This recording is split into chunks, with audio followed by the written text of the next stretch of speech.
ఎప్పుడైతే నేను నా పని అయిపోయింది అని నువ్వు తల్లడిల్లిపోతావో, నా ప్రభు అంటున్నాడు, నువ్వు కాదు చిక్కుకొని పోబోతుంది.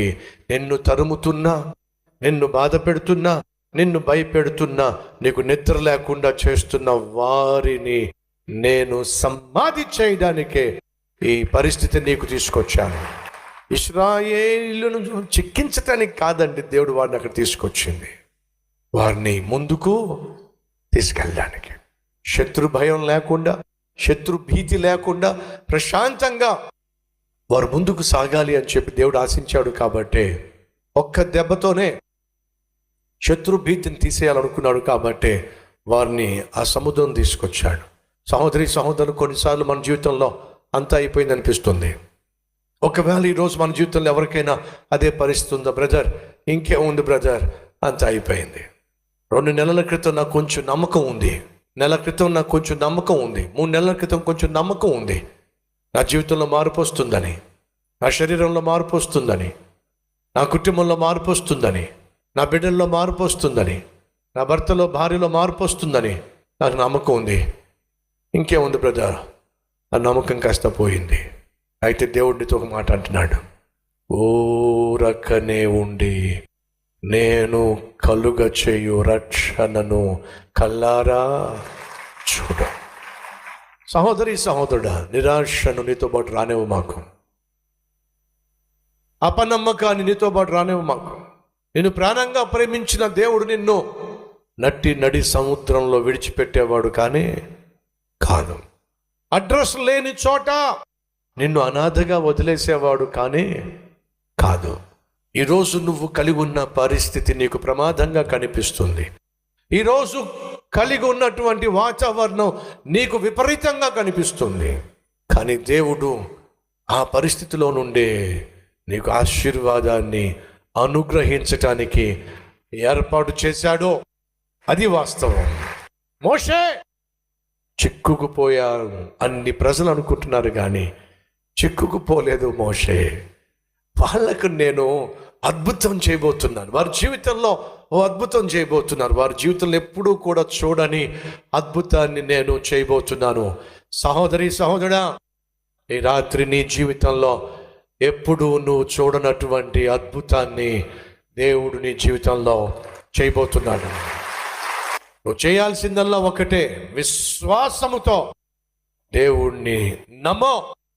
మోషే, ఈ ప్రజలు అనుకుంటున్నారు మా పని అయిపోయింది, ఈ ప్రజలు అనుకుంటున్నారు చచ్చిపోతే బాగుండు, ఈ ప్రజలు అనుకుంటున్నారు బ్రతకటం వల్ల ఏమిటి ఉపయోగం, ఈ ప్రజలు అనుకుంటున్నారు అంతా అయిపోయింది, ఈ ప్రజలు అనుకుంటున్నారు నేను వారిని వదిలేశాను అని చెప్పి. మోషే, వారిని నేను విడిచిపెట్టలేదు.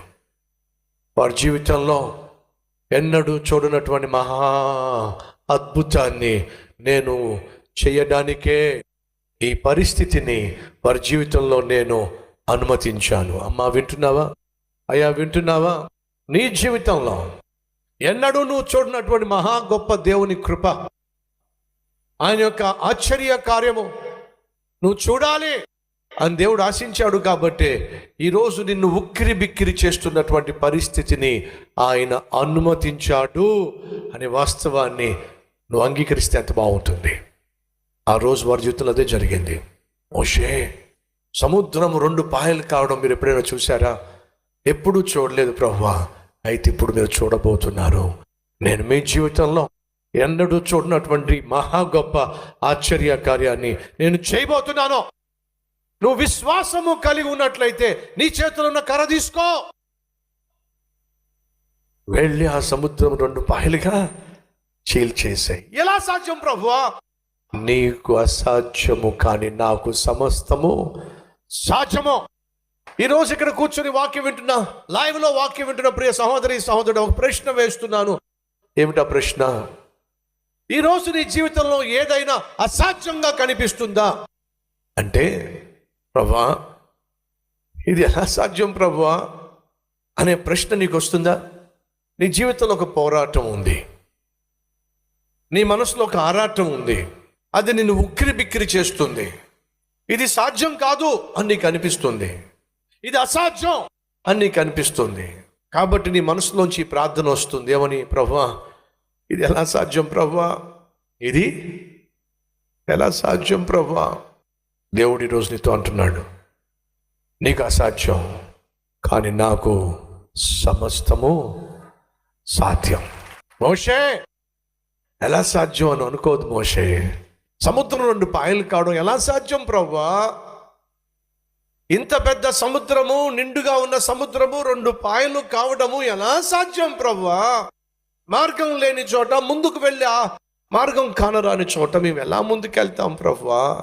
ఇది నీకు అసాధ్యమే, కానీ నాకు సమస్తము సాధ్యం మోషే. గుండెల్లో గుబులు గుండా వెళుతున్నావు కాబట్టి దేవుడు అంటున్నాడు, ధైర్యంగా ఉండు. ఈరోజు నిన్ను తరుముతున్న శత్రువులు ఇక మీదట నీ జీవితంలో వారు కనిపించరు.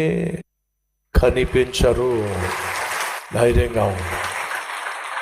ఈరోజు ఎవరిని చూసి నువ్వు భయపడుతున్నావో, ఎవరిని గురించి ఆలోచించి నిద్ర పట్టకుండా ఉన్నావో, ఎవరైతే నీకు కీడు చేస్తారని, ఎవరైతే నీకు అపాయం తలపెడుతున్నారని, ఎవరైతే నీ జీవితాన్ని అతలకుతలం చేయాలనుకుంటున్నారని నువ్వు వినే భయపడుతున్నావో, వారు ఇక ఎన్నడూ నీ జీవితంలో కనిపించకుండా నేను చేయబోతున్నాను. ధైర్యంగా ఉండు. ఇది ఆనాడు దేవుడు ఇశ్రాయేలుకి ఇచ్చిన వాగ్దానం. అదే దేవుడు ఈనాడు నీకు దేవుడు ఇస్తున్నటువంటి ప్రామిస్, వాగ్దానం. 18వ వచనము, నేను ఫరో వలనను అతని రథము వలనను అతని గుర్రపు రౌతుల వలనను మహిమ తెచ్చుకున్నప్పుడు నేను యెహోవానని ఐగుప్తీయులు తెలుసుకొందురా. నేను అప్పుడు ఇశ్రాయేలీయుల ఎదుట సమూహమునుగా ముందుగా నడిచిన దేవదూత వారి వెనుకకు పోయి వారిని వెంబడించెను. ఆ మేఘస్తంభము వారి ఎదుట నుండి పోయి వారి వెనుకను నిలిచాను. ఎందుకని? వెనుక శత్రువు వస్తున్నాడు. ఆ వెనుక శత్రువు వస్తున్నాడు కాబట్టి వచ్చి వారి మీద పడకుండా దేవుడు ఏం చేశాడు? తన దూతను పంపించి శత్రువుకు తన ప్రజలకు మధ్య దేవుడు తన దూతను కావలిగా ఉంచాడు. బైబిల్ సెలవిస్తుంది, నీ ప్రయాణములో నేను నిన్ను కాపాడుతున్నాను.